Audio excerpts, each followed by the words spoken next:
just finished this trip, and which was very well organized.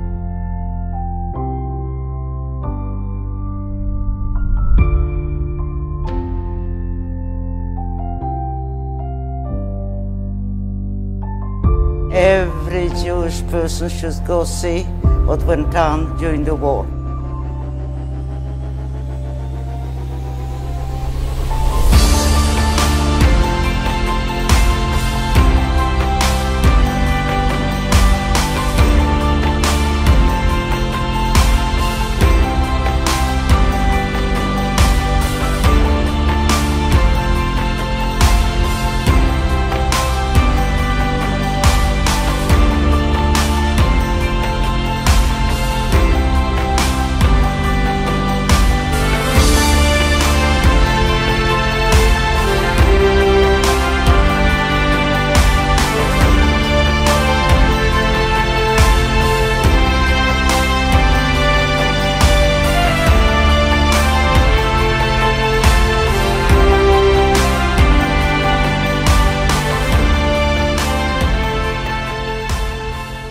One day, my mother was in the apartment with myself and my little sister, and we heard a big knock at the door, but my mother didn't want to open. She thought maybe they would go away, but they didn't. They kicked open the door, and right away they slapped my mother.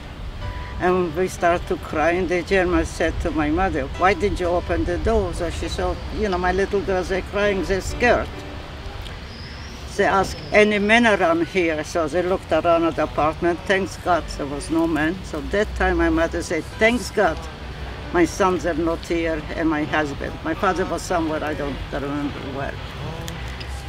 And like I say, it got worse and worse. Now we stayed in the line, and my father on one side, the right side, I was behind my father, my mother the left side, and my sister. So my father had some papers to show, go this way. My mother didn't have anything, this way.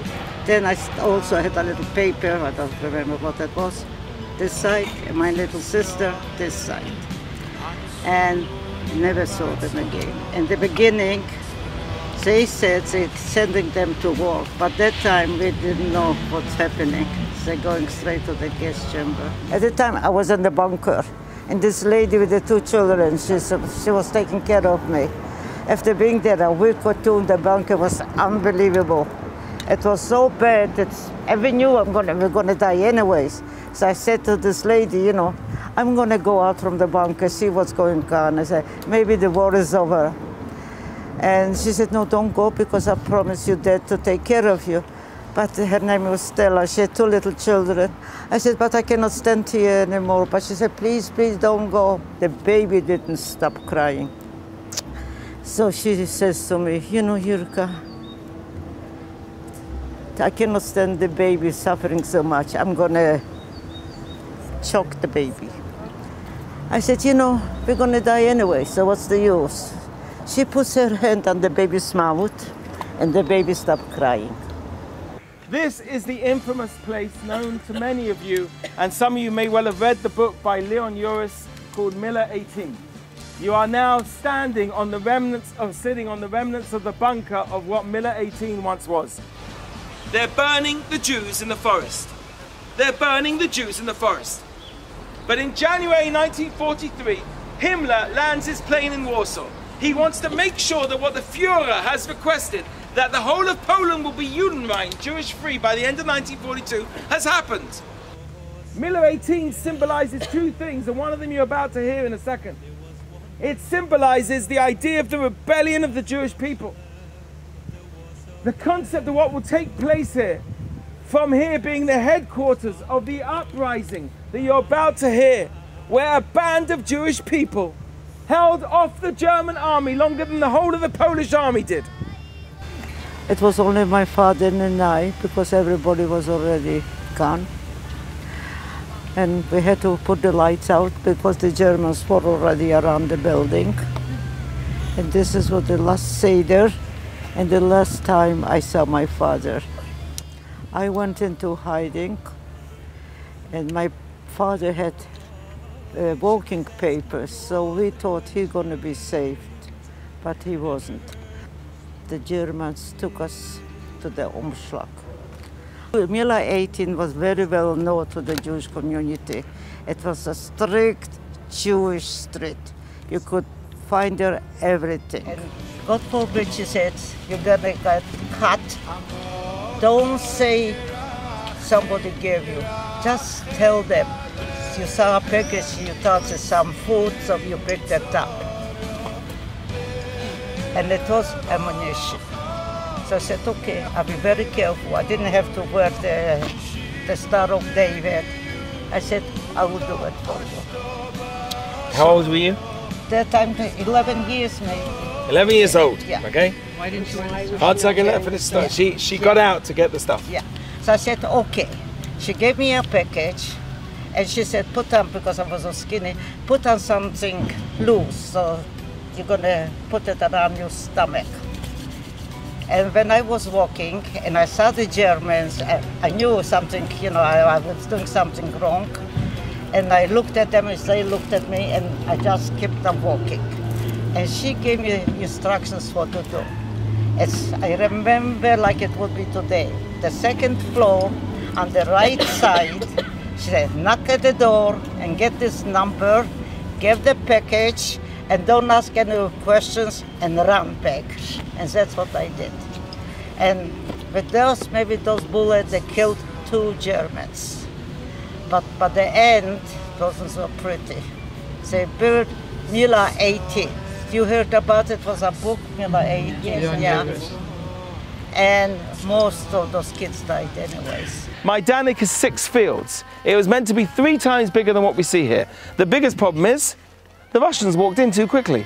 So when we talk about Helena Birnbaum, who arrives here, she's persuaded by her mother's words.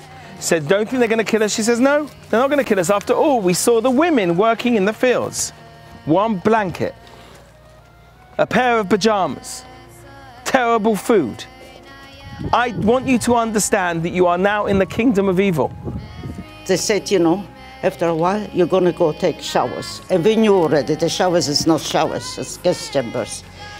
When we came, first of all, the barracks weren't ready yet. Right. So we stay outside for maybe 4 or 5 days in the mud. And no food. Then people start to die. Right. So they start to give us 1 slice of bread. So they said, it's not guest chambers, it's just showers. But we had no choice or whatever it is. She is 11 years old at the time. 11 years old, she's standing there alone, no one else with her.